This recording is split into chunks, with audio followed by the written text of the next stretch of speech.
თეატრისთვის მნიშვნელოვანია ის თემები, რომელიც შეიძლება საზოგადოებისთვის ხანდახან მიუღებელიც იყოს.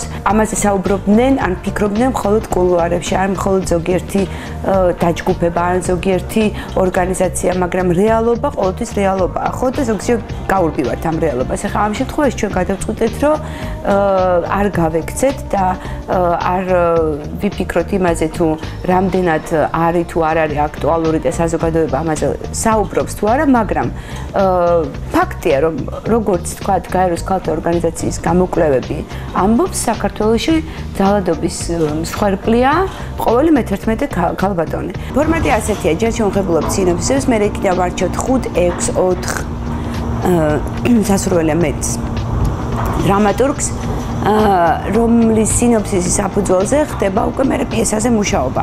დრამატურგებთან ერთად ალბათ კახეთში უფრო ფიქრობთ, რომ ესეთი ძალიან ლამაზ და შვიდ ადგილას წავალ, ფიქრობთ, რომ შატომერეში გაგრძელდება უკვე უშუალოდ არსებულ სინოფსისებზე მუშაობა და ეს უკვე დაიწყება პიესების წერა და შემდეგ უკვე ეს პიესების წერა იქნება ასევე ძალიან აქტიური რამდენიმე დღე ამ შატოში. ამის მერე უკვე პიესების შეფასება დაიწყება და პიესების შეფასებიდან ფიქრობთ, რომ ერთი ნამდვილად უნდა იყოს ისეთი, რომელიც დაიდგმება, რომელიც გრან-პრის მიიღებს, 3000 ლარი, რომელსაც გამარჯვებული დრამატურგი მიიღებს და ვფიქრობთ, რომ ამ სპექტაკლს ამ პიესას უკვე მე მარჯანიშვილში გამახორციელებთ.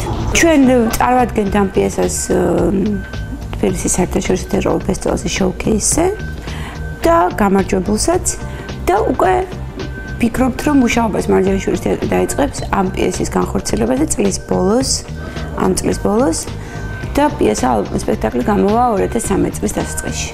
ინიციატორია მარჯანიშვილის თეატრი, ასევე ინიციატორია საქართველოს კულტურისა და ძეგლთა დაცვის სამინისტრო. მხარდამჭერია გაეროს ქალთა ორგანიზაცია.